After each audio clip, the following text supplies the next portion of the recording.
Welcome to GK facts. स्वागत है एक बार फिर से आप सबके अपने यूट्यूब चैनल जीके फैक्ट्स में।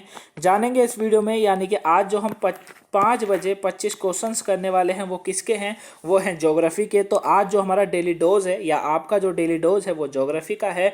ठीक है, मोस्ट इंपॉर्टेंट क्वेश्चन है, आपको यहाँ से एग्जाम में क्वेश्चन देखने को मिलेंगे।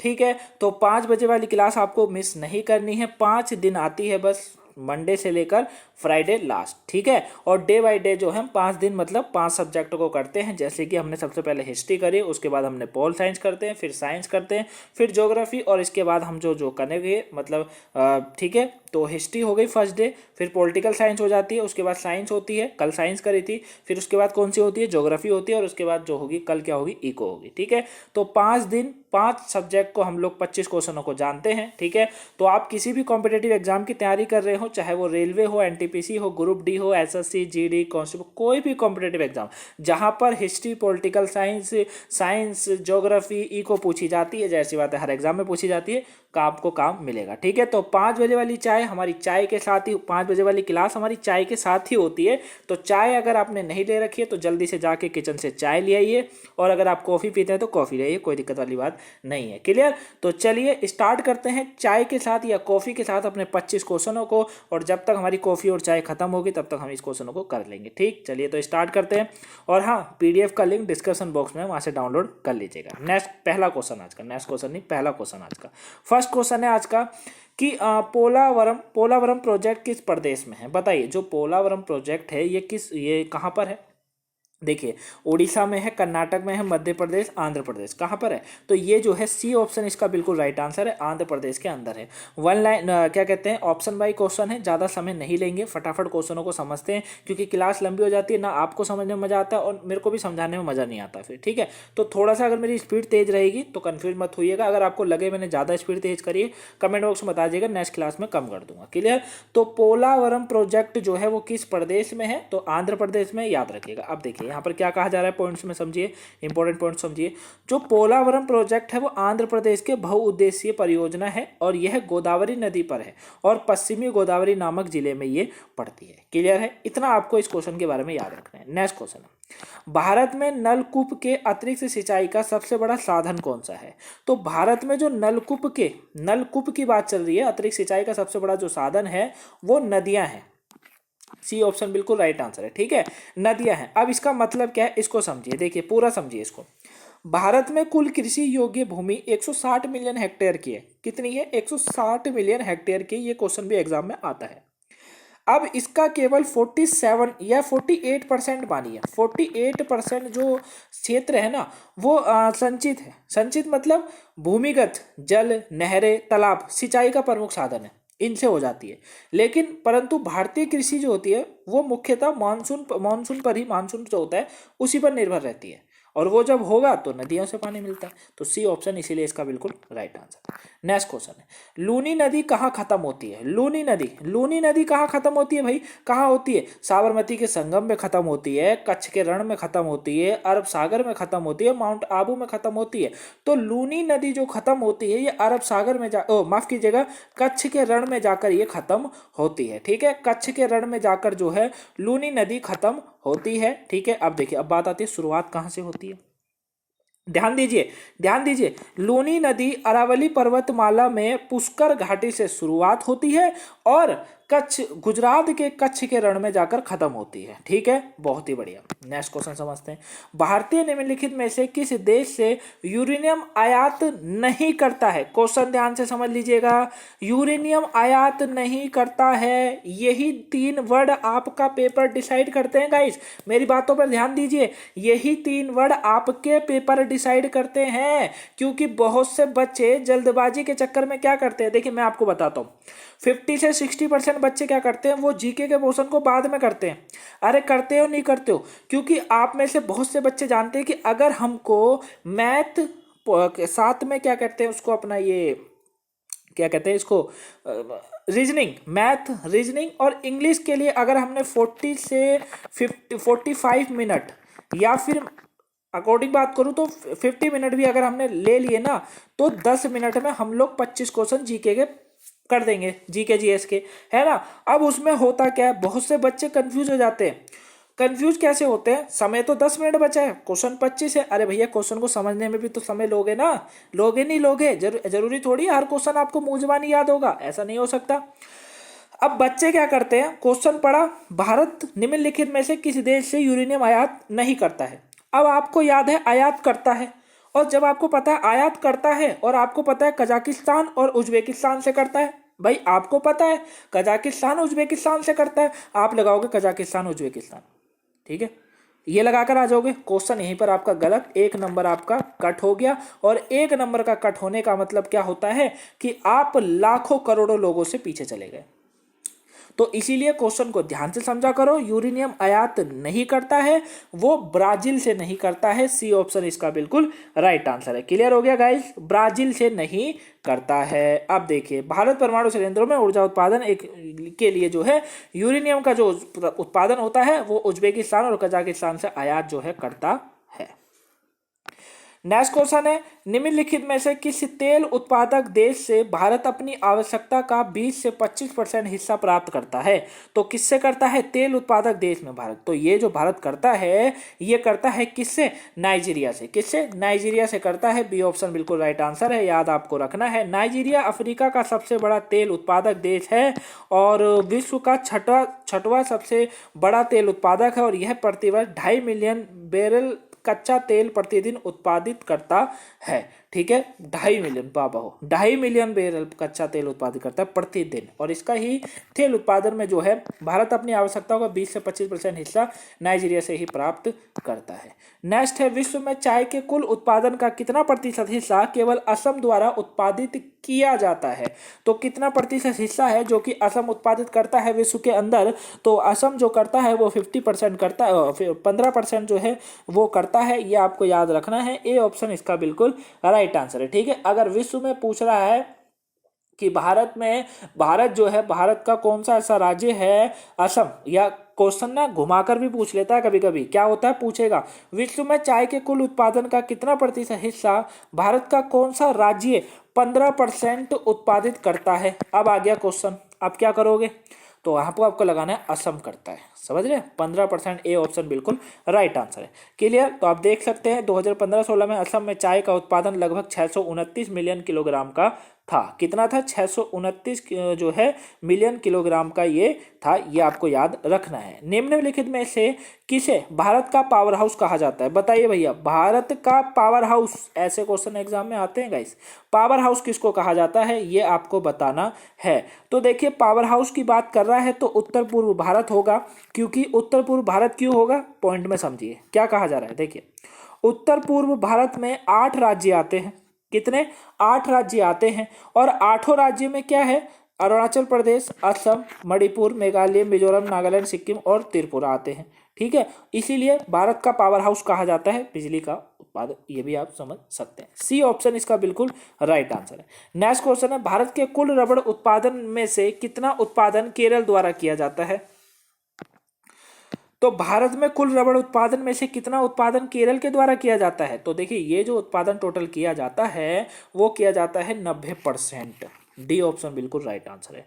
मतलब कुल 90% का उत्पादन जो रबड़ का होता है वो केवल केरल के द्वारा ही किया जाता है, ये आपको याद रखना है। निम्नलिखित में से उत्तर प्रदेश का कौन सा शहर लकड़ी की नक्काशी के लिए प्रसिद्ध है, लकड़ी की नक्काशी, चित्रकारी यानी कि, तो ये कौन सा है, ये है सहारनपुर। सहारनपुर इसका बिल्कुल राइट आंसर है, बी ऑप्शन बिल्कुल राइट आंसर है। तो सहारनपुर एकमात्र उत्तर प्रदेश का ऐसा शहर है जो लकड़ी की नक्काशी के लिए प्रसिद्ध है, ये आपको याद रखना है। उत्तर प्रदेश का सहारनपुर नगर जो है वो लकड़ी की नक्काशी और बासमती चावल और आम के लिए प्रसिद्ध है। 2 और आ गए, क्वेश्चन बन गया आप लोगों के लिए। निम्न में से किस रबी फसल के लिए किसी भी स्तर पर पाला उपयुक्त नहीं होता है, पाला उपयुक्त नहीं होता है, चने के लिए नहीं होता है, याद रखना, सी ऑप्शन बिल्कुल राइट आंसर है। ठीक है, चने के लिए ये नहीं होता है। देखिए क्या कहा जा रहा है इसको समझिए, भारत में चना मध्य प्रदेश, उत्तर प्रदेश, राजस्थान और महाराष्ट्र में प्रमुख रूप से उगाया जाता है। ठीक है, इसके लिए उपयुक्त तापमान 22 डिग्री से 30 डिग्री सेल्सियस होता है, समझ रहे मेरी बात को। नेक्स्ट क्वेश्चन है भोर घाट किस राज्य में स्थित है? भोर घाट किस राज्य में स्थित है गाइस? तो ये जो स्थित है वो कहां पर स्थित है? वो स्थित है महाराष्ट्र के अंदर। ए ऑप्शन इसका बिल्कुल राइट आंसर है। महाराष्ट्र के अंदर भोर घाट जो है ये स्थित है, ये आपको याद रखना है। ठीक है, खोपोली और खंडाला के बीच में स्थित एक पर्वतीय दर्रा है ये, और यहीं पर ये स्थित है। पर्वत हिमालय रेंज में नहीं है। कौन सा पर्वत हिमालय रेंज में नहीं है? बताइए ऑप्शन में से कौन सा नहीं है, इसका आंसर पता होना चाहिए। कौन सा है? कंचनजंगा, नंगा पर्वत और चो ओयो, या फिर केटू। केटू जो है वो नहीं है ना। पर्वत हिमालय रेंज में ये नहीं आता है केटू, इसको आपको याद रखना है। केटू विश्व का दूसरा सबसे ऊंचा पर्वत है। इसकी ऊंचाई 8,611 मीटर है और ये जो है काराकोरम रेंज में स्थित है। कहाँ पर? काराकोरम रेंज में ये स्थित है। भारत का सबसे बड़ा गन्ना उत्पादन राज्य कौन सा है? पता होना चाहिए इसका आंसर। इसका आंसर आपको पता होना चाहिए, अगर आपने जो है ज्योग्राफी अगर पढ़ी है तो आपको पता होना चाहिए। तो बड़ा गन्ना उत्पादक राज्य कौन सा है भैया? उत्तर प्रदेश। बी ऑप्शन बिल्कुल राइट आंसर है। तो सबसे बड़ा गन्ना उत्पादक राज्य उत्तर प्रदेश है। 39% गन्ने का उत्पादन करता है ये भारत के अंदर। उत्तर प्रदेश में वर्ष 2014-15 में 1,38,481 टन गन्ना उत्पादित जो है किया गया था। रणजीत सागर बांध नदी घाटी परियोजना किस नदी पर स्थित है? बताइए, क्वेश्चन काफी इंपॉर्टेंट और काफी पॉपुलर है। रणजीत सागर बांध घाटी नदी घाटी परियोजना ये किस नदी पर स्थित है? तो ये जो स्थित है वो कहाँ पर स्थित है ये आपको बताना है। ये रावी पर स्थित है। डी ऑप्शन बिल्कुल राइट आंसर है। रावी नदी हमेशा आपको याद रखना है। नेक्स्ट है निम्नलिखित में से किस बंदरगाह को अरब सागर की रानी कहा जाता है? लीजिए भैया, रानी वाला क्वेश्चन आ गया है। तो किस बंदरगाह को अरब सागर की रानी कहा जाता है? किसको कहा जाता है गाइस? तो अरब सागर की रानी जो है कौन है? अरब सागर की रानी कौन है? अरब सागर की रानी है कोची बंदरगाह। कोची बंदरगाह इसकी रानी है अरब सागर की, ये आपको याद रखना है। ठीक है, नेक्स्ट है चंबल नदी निम्नलिखित में से किस राज्य में नहीं बहती है? फिर क्वेश्चन घुमाया, देखिए चंबल नदी किस राज्य में नहीं बहती है? बताओ भाई, किस राज्य में नहीं बहती है? गुजरात में नहीं बहती है। डी ऑप्शन बिल्कुल राइट आंसर है भाई। चंबल नदी तो गुजरात में नहीं बहती। चंबल नदी यमुना की सहायक नदी है और चंबल नदी मध्य प्रदेश और राजस्थान में बहने के बाद उत्तर प्रदेश में यमुना में मिल जाती है। गुजरात तो जाएगी नहीं, उत्तर प्रदेश चली गई। अब क्यों जाएगी? योगी जी वहीं रोक लेंगे, नाम भी चेंज कर सकते हैं, क्या पता। चलिए, कोई दिक्कत नहीं है। हीराकुंड बांध बताइए किस नदी पर स्थित है? हीराकुंड बांध किस नदी पर स्थित है? तो ये जो स्थित है वो महानदी पर स्थित है। किस पर स्थित है? महानदी पर जो है हीराकुंड बांध जो है वो स्थित है। तो यानी कि इसका कौन सा ऑप्शन बिल्कुल राइट बैठेगा? 17वें का कौन सा ऑप्शन राइट है गाइस? B option. महानदी यहीं पर है ना, तो बी ऑप्शन बिल्कुल राइट है। चलिए, हीराकुंड बांध जो है ओडिशा में महानदी पर स्थित है और यह विश्व के सबसे बड़ा बांधों में से एक मानी जाती है। तुलबुल परियोजना किस नदी पर स्थित है? तुलबुल परियोजना की अगर बात चली रही है तो तुलबुल परियोजना जो है ये स्थित है कहाँ पर? झेलम नदी पर। सी ऑप्शन बिल्कुल राइट आंसर है। झेलम नदी पर तुलबुल परियोजना है। ठीक है, जम्मू कश्मीर राज्य में झेलम नदी पर यह स्थित है। मक्का प्रमुख भोजन है। किस क्षेत्र में मक्का प्रमुख भोजन होता है? बताओ, किस क्षेत्र में होता है मक्का प्रमुख भोजन? तो ये जो होता है वो होता है कहाँ पर? वो होता है मध्य अफ्रीका के अंदर। ए ऑप्शन बिल्कुल राइट आंसर है। मध्य अफ्रीका में मक्का की फसल जो है सबसे प्रमुख मानी जाती है इस क्षेत्र के अंदर।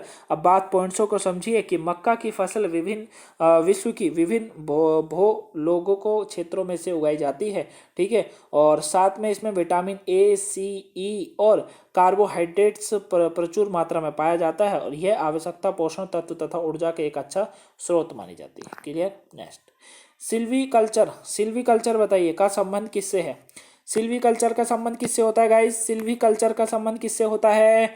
चलिए ध्यान दीजिए, किससे होता है? वन विकास से। बी ऑप्शन बिल्कुल राइट आंसर है। सिल्वीकल्चर का संबंध वन विकास से होता है। देखिए, सिल्वीकल्चर को हिंदी में जो है वनवर्धन कहा जाता है, वनवर्धन।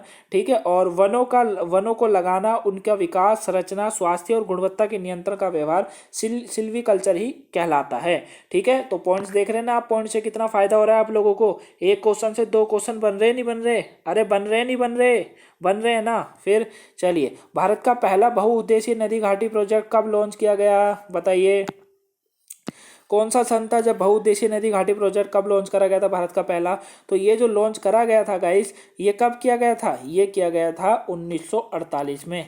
ए ऑप्शन इसका बिल्कुल राइट आंसर है। क्लियर है? ए ऑप्शन इसका बिल्कुल क्या है? राइट आंसर है। ठीक है, सिल्वीकल्चर, हाँ ठीक है, मैंने बी बताया, ठीक हो गया।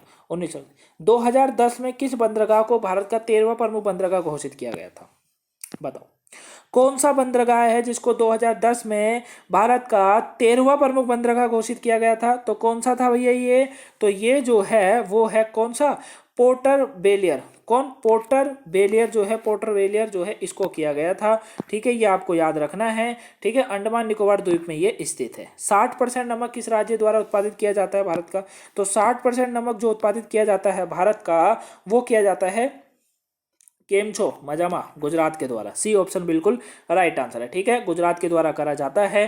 सी ऑप्शन इसका बिल्कुल राइट आंसर है। वीडियो को लाइक ना करा हो तो गाइस वीडियो को लाइक कीजिएगा, चैनल पर नए सब्सक्राइब कर लीजिएगा, वीडियो को शेयर जरूर कीजिएगा, क्योंकि मैं इसमें बोलना भूल जाता हूँ। 25 क्वेश्चनों में इतना समय नहीं होता है कि आपको जो है यहाँ पर हम लोग अपना थोड़ा सा इंट्रो भी दें कि मतलब लाइक सब्सक्राइब शेयर। बाकी मुझे उम्मीद है आप लोग कर देते हैं, इसीलिए मैं इस वाली वीडियो में इतना बोलता नहीं हूँ। ठीक है, कोई दिक्कत नहीं है। अगर आप नहीं भी करते हैं तो कोई नहीं, बाद में कर दिया करो। ताप के अंतर का उपयोग निम्नलिखित में से किस कांस्पेट के लिए किया जाता है? तो कांस्पेट के लिए किया जाता है, बताइए किसके लिए? बहुत इंपॉर्टेंट क्वेश्चन है, ध्यान से समझ लीजिएगा इसको।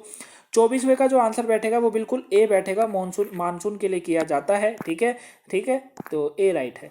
चलिए, लंबा राष्ट्रीय राजमार्ग कौन सा है भारत का सबसे? ये तो पता होना चाहिए, पढ़ते आ रहे होंगे इसको तो काफी पहले से। NH44। ठीक है, तो सबसे लंबा राष्ट्रीय राजमार्ग जो है वो NH44 है, ये आपको याद रखना है। तो ये थे आज के 25 ज्योग्राफी के क्वेश्चन। आई होप आपने अच्छा खासा स्कोर किया होगा। जो भी स्कोर किया है कमेंट बॉक्स में बता दीजिएगा। क्लियर? और अगर पसंद आई हो वीडियो तो लाइक कीजिएगा, चैनल पर नए सब्सक्राइब कीजिएगा। डेली 25 क्वेश्चन को सब्जेक्ट बाई करने के लिए आप चैनल को सब्सक्राइब, वीडियो को लाइक और शेयर जरूर कीजिएगा इस। ठीक है, ताकि और भी लोगों को पहुंच सके और हमें भी मोटिवेट मिल सके। जितने जल्दी से ग्रुप बनेगा, ज़्यादा से ज़्यादा लोग एक होंगे, तभी तो मजा आएगा ना पढ़ाने में भी। क्लियर? तो चलिए मिलेंगे नेक्स्ट वीडियो में, तब तक के लिए thanks for watching, have a nice day, thank you for watching guys.